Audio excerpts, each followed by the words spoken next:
Assalamualaikum, saya Hazira binti Hassan. Tajuk untuk kertas kerja saya kali ini ialah Scientism.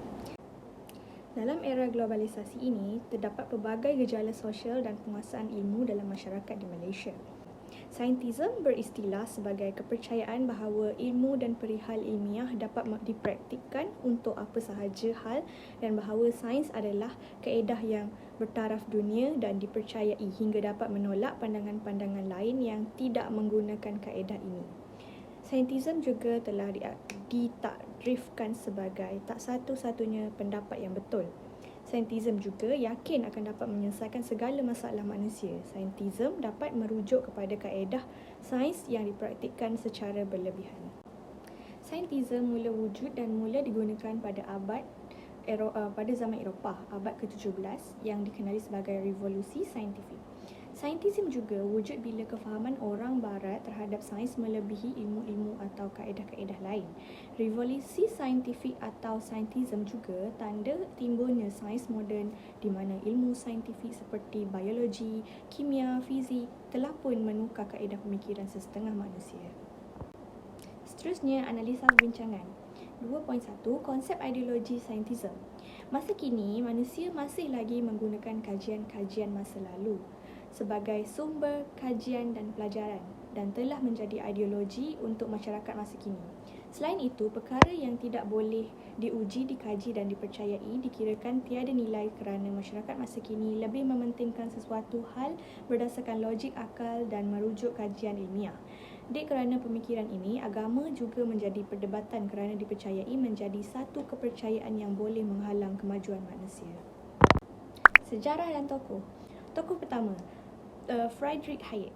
Friedrich Hayek merupakan seorang ahli ekonomi dan falsafah Anglo-Austria yang paling terkenal kerana pembelaannya terhadap liberalism klasik. Semasa Perang Dunia Kedua, Hayek memulakan projek penyalahgunaan sebab. Matlamatnya adalah untuk menunjukkan bagaimana beberapa doktrin dan kepercayaan yang popular ketika itu mempunyai asal yang sama dalam beberapa anggapan asas yang salah tentang sains sosial. Sementara itu, Friedrich juga berpendapat scientism cuba mengukur tindakan manusia itu sendiri. Sains sosial dalam erti kata yang lebih tepat iaitu yang dahulunya digambarkan sebagai sains moral berkaitan dengan tindakan sedar atau tercermin manusia. Tindakan di mana seseorang itu boleh dikatakan memilih antara pelbagai kursus yang terbuka kepadanya dan di sini situasinya pada asas yang berbeza. Seterusnya, Karl Popper.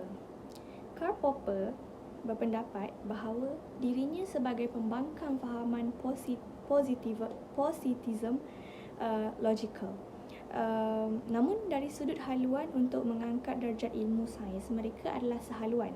Walaupun begitu, tokoh-tokoh saintism moden mempunyai pendapat yang berlainan, namun mereka masih mempunyai hala tuju yang sama, iaitu mengambil idea enlightenment untuk meningkatkan taraf ilmu sains. Seterusnya, Profesor Hilary Putnam. Profesor ini adalah ahli falsafah analitik terulung pada abad ke-20. Putnam terkenal dengan kebijaksanaan pemikirannya sehinggakan dibandingkan dengan pelbagai teori Aristotle. Banyak hujah beliau dalam pusat falsafah ditafsirkan secara provokatif dan dibentangkan dengan jelas. Sumbangan begini telah menukar pemikiran falsafah sejak beberapa dekad yang lalu dan kedudukannya yang diubah secara radikal dan gerakan konsep baru. Definisi Scientism. Scientism adalah rumusan tentang teori-teori alam yang disokong oleh keterangan yang kukuh. Scientism juga merupakan ilmu pengetahuan atau kepercayaan yang digunakan dalam pelbagai bentuk kepercayaan dengan meletakkan darjat saintifik yang begitu tinggi sehingga dipercayai sebagai satu-satunya pendapat yang diyakini betul sehingga dapat menghiraukan atau menolak cara-cara lain dalam penyelesaian masalah. Namun kaedah ini tidak diterima dalam Islam kerana semua perkara yang logik diterima dan segala masalah hanya boleh diselesaikan secara saintifik. Definisi Scientism mempunyai dua maksud: untuk membuktikan penggunaan istilah sains atau menuntut ilmu yang tidak tepat. Antara konsep yang berkaitan iaitu konsep moderniti. Penyerapan Scientism difahamkan adalah disebabkan oleh pelbagai budaya asing yang mempengaruhi masyarakat setempat, atau dengan ringkasnya fenomena globalisasi. Tiada manusia yang hidup bermasyarakat di seluruh dunia ini yang dapat mengelak daripada mengalami fenomena globalisasi ini. Kenyataannya, ia merupakan satu fenomena yang tetap akan berlaku dalam kehidupan kita. Fenomena ini juga disebarkan atau dikembangkan dalam aktiviti ekonomi, politik, kebudayaan, kepercayaan dan lain-lain seluruh dunia. Isu-isu saintisme yang selalu dikaitkan. Pertama, perkembangan sains dan teknologi moden. Manusia tidak lagi bergantung pada kuasa gaib seperti pencipta kerana mereka yakin bahawa segala sains dan teknologi yang semakin canggih boleh menyelesaikan segala permasalahan di dunia. Maka dengan itu, saintisme ini wujud kerana terdapat ramai para pengkaji serta ahli-ahli fikir sains cuba untuk mengembangkan kajian-kajian ke bidang lain. Sebagai contoh dalam bidang matematik, ekonomi, sosial dan politik. Disebabkan ini, kebergantungan kepada sains semakin meningkat dalam semua bidang kerana kekuatan fakta dalam sesuatu. Isu yang kedua, wujud tanggapan pengasingan sains dan agama. Menurut pembelajaran manusia oleh saintisme, permasalahan sains itu dibuat kajian dengan lebih mendalam terhadap sesuatu perkara yang berlaku.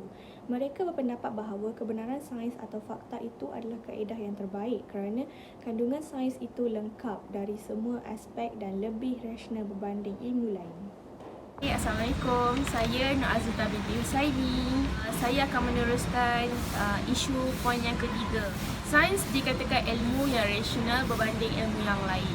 Oleh kerana ianya berkait rapat dengan realiti kehidupan, golongan saintisme tidak mempercayai teori ilmu Islam kerana mereka tidak logik dan tidak dapat dibuktikan dengan fakta ataupun secara saintifik.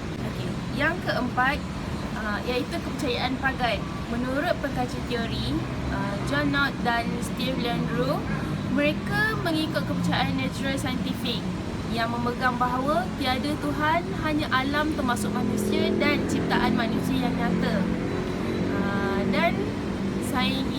Dan sains itu sendiri dapat memberi pengetahuan tentang realiti yang lengkap dan boleh dipercayai. Ini bermaksud orang pagan mempercayai sains melebihi agama kerana logical sains mampu memberikan di mana ada kalanya agama tidak mampu untuk membuktikan. Yang diperkatakan oleh ahli falsafah saintisme, salah seorangnya adalah Andre Malraux, juga mengatakan bahawa peradaban keagamaan bukan peradaban saintifik.